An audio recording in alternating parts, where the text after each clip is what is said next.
great to be here with you today. Deborah, just tell me a little bit about the Prospecting Huddle. It's an interesting name. What does it all mean? Well, the Prospecting Huddle was put together by myself and Derek Poterier-Zak, who's National Director with BNI Canada and also involved in the Quebec region of BNI. And we noticed that there was a big need to have members really take ownership and accountability for building their own referral team initially during the core team development process.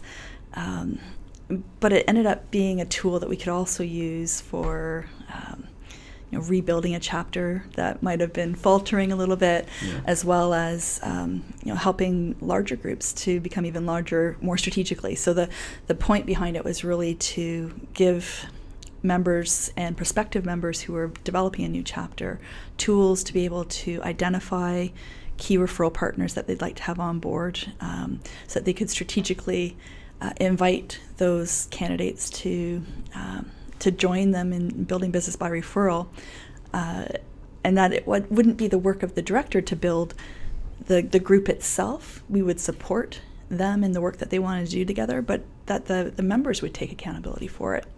That's really the crux of it. Yeah.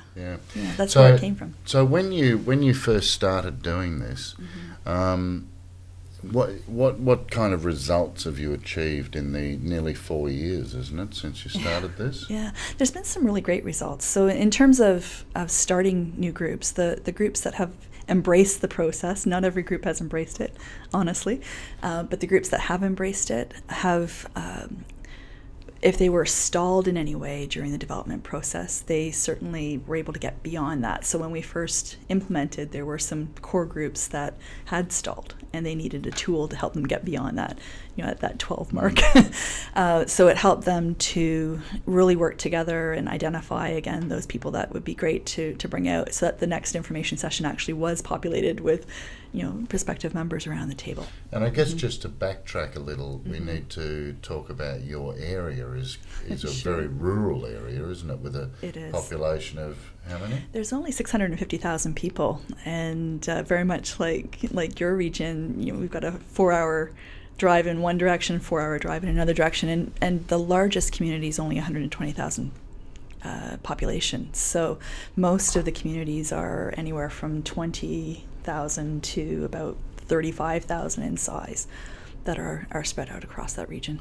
Okay, so knowing that and knowing how rural communities tend to operate, yes, we need to look at, I guess, at the methods you've used for selecting, finding and inviting prospective visitors. Yeah, well, I always have believed that the best chapters are built with people that you know and trust, not through cold calling. And so the Prospecting Huddle process of looking at who are the vendors that you've used from a personal perspective and from a business perspective, who are the clients that you've served that really love your services and happen to own businesses so that they can be your champions in the chapter, and who are some of the key business influencers that you are connected to in the community. By exploring that, and then looking strategically at who's going to be the best fit with the group that you're developing as key strategic alliances, that's really helped to build chapters in smaller communities where everybody does know each other, right? So it's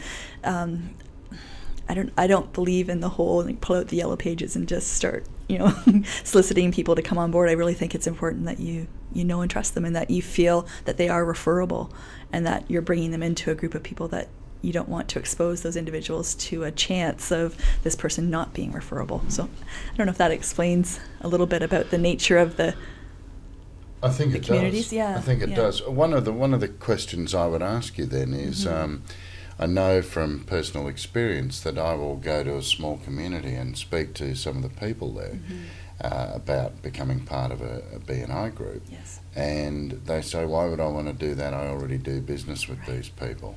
What's your answer to a question like that? Well, if they'd like to do business more effectively, and actually and more often, so multiply. So if they were getting 3 referrals from Joe the mortgage guy in a year's time by accident, essentially, or just being there.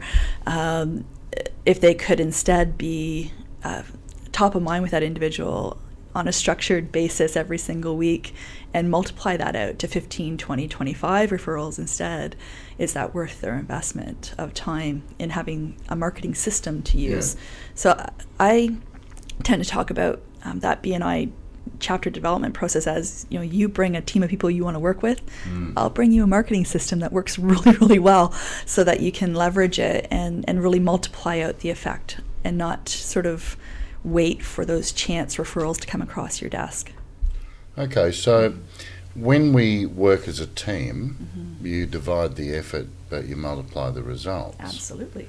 And that's one of the keys to the prospecting huddle, isn't it? It is. Can you tell me a bit about that? Well, I don't know if you've ever had an experience where there's one key person who's brought everybody to the table, and I find you might have a successful launch of a chapter, but you may not have a successful chapter over time if the other individuals around the room have never developed the habit of inviting great referral partners to the table.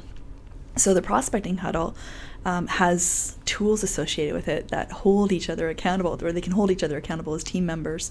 There's a commitment to the development team where they say they're going to help build the chapter, essentially. There's also slips that are provided that they talk about how many invitations they've made and whether they got yes, no's, or maybes, and what that's resulted in terms of prospective members coming to the table to information sessions. So there's those tools for accountability that make sure that everybody is participating, so that when you do launch a chapter, it's not relying on everything falling on one person's shoulders. Yeah.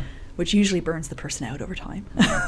And eventually that person may stop inviting or completely tap their network, so you're not getting any new people through the door if nobody else is inviting. So I think what it does is it builds in that habit of inviting, and certainly during the training process, we take the group through a mini training process around how to run the prospecting huddle, and there's usually a catalyst within the group who leads those, who's the team leader. That may or may not become the president down the road, might become the vice president down the road. It depends on how that works out. But we train them on how to use that and implement that process, and how to invite people. So there's invitation scripts and all kinds of things that they can use if they wish to, or tailor to their own needs. So. Do you find that this is easier to do with a core group of a pre-core chapter, or is it easier to do with a chapter you might want to rebuild or give a boost to? Well, we've used it in both cases. I find if you start a brand new group using it right from the outset, they don't know any differently. So that's the reality of the BNI experience. So it's is it easier? There's certainly a lot more you need to teach them in terms of, what to say and all of that. With an existing group, we've had some really great success stories where we've taken chapters that have dropped down to 8 members, 8 key members that really want to make it happen. So they may have dropped down to 12, and then there were 4 more that had to be let go because they weren't willing to do the work. Get them down to those 8 core members. They understand BNI, they've seen results from it, so they can talk about BNI in a bit of a different framework than a new group could necessarily. We've seen groups like that, and in fact our top 3 chapters right now in our region in terms of performance and size all went through that process about 2.5 years ago. They had dropped down to that 8 or 9 people, went through a modified version of a chapter development process because they were already a group, a chapter. We didn't take away their charter. We put them onto a 3-month program of rebuilding, which included a mix of prospecting huddles, regular chapter meetings, and visitor days over a 3-month period of time. So we would assist them with those visitor days, which were in effect like an information session, right, for a new chapter. And so again, there's our top 3 performing chapters right now are 3 chapters who went through that process. So I'm really excited about that kind of result. So is it easier? I wouldn't say it's easier, it's different. Okay. Can you go through the various sections of the prospecting huddle? What areas do you cover? For instance, do you cover things like in the beginning, looking at guidelines? Who do you actually invite? Right. Why do we invite them? Absolutely. Those kind of things. Then what do you do? What do you say in your infomercial? Yeah. Well, the at the very outset, when I'm approached by somebody who would like to start a chapter, I will use bits and pieces of the prospecting huddle with them. Even at that point, there's a process of looking at, again, your vendors, the people who you buy from, who buys from you and has a business, who is a key influencer in the community, so they can start to think about who they might want to invite to the table to be their partners in the core team, this core startup team. We call it a core development team in our region. So I'll use tools like that. And there are, as I just mentioned a few minutes ago, there's an invitation script that they could use or modify to their own wording, which I always think it's best to use your own wording so it comes out naturally. Okay. There's also different brainstorming tools that we use as well that are included in the Prospecting Huddle workbook, looking at their networks, looking at the people that they're connected to. So I'll take that catalyst through that kind of a process over a cup of coffee. Ideally, I'd like to see them come to that table with a few people so that we can do that at the same time. And they're typically the one that I then will educate on how to use the prospecting huddle. So in terms of process, there's that bit of education that has to happen. So this is the important part, is you're handing over the ownership right there. Exactly, right from the outset. Yeah. That's not always happened in every case because, again, as we developed this set of tools, it was in the midst of developing some core teams that had stalled. So where they've used it from the outset, I introduce it during that strategy stage. I'll ask them then to bring together a group of 6 to 10 individuals that, based on what they've done to brainstorm with me, that would like to learn how to use this. So again, we'll meet for a second strategy session, but with that core team of individuals that would like to take a group forward, and I'll teach them the process together. So you've used this process for 4 years, roughly? Not quite 4. It would be about 3. Yeah, roughly years? 3, because it wasn't all the way in. And when you took over the region, you had how many chapters? There were 10 chapters at the time of taking over the region. We had to shut down a couple that were dysfunctional, weren't working well. And we've grown to 19 chapters with another 8 in development right now. Wow. In 3 years. Yeah. That's pretty good. It is. I'm really excited about that. Now, of course, I'd love more. It would be nice to see it grow even faster, but I'm really pleased we're on track with I'd put together a strategic vision for the region for 2012, and we're on track to attain those goals. So how many, or what's happened with members in those 3 years that you've been using this? Have they got enormous results from it? Well, we've certainly seen the overall results of the chapters improve. They're getting better members on board by being a lot more strategic about who it is that they're inviting out. So that's been wonderful. So we've seen huge increases in the closed dollar value. I don't know. Closed business. Do you say closed business in your area? Okay. Yeah. In some areas, they think, oh, you've closed your businesses down. So the closed business that's generated by the chapters has increased substantially over the years. So we went about 3 years ago, it would have been about 1.2 million across the region.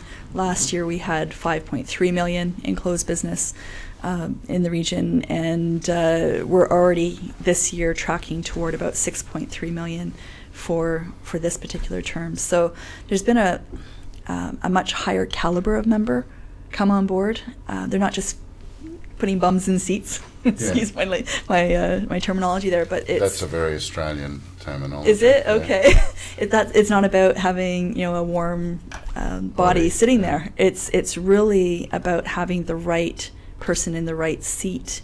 So I was really excited to hear some of the sessions today that were really focused on, inviting candidates to be part of an interview process, for instance, which is really what this kind of a process will allow you to do as well, to identify those people. So finally, with regard to the Prospecting Huddle, do you think that it's something that can be used easily anywhere in the world? It could be. Yeah. Yeah, and I think it's all based on, there are some cultural perceptions around prospecting in the first place. Yeah. It's a very salesy kind of term. So Mm. in some cases, even in our own region, we've had to change the terminology around it to not being around prospecting, but chapter building. Yeah. So I think, as long as there's some flexibility and the ability to customize how it's going to be implemented, elements of it could be used, or the whole shebang could be used, which I think is the most effective way to use it. So for people wishing to contact you, Deborah, how would they go about that? You can certainly email me. My email address is Deborah, DEBORAH, at BNI-OCN.com. So it's OCN for Ontario Central North. So they can certainly do that, and I'd be happy to share the Prospecting Huddle handbook with them, and if they have any questions, to answer those for them as well. Fantastic.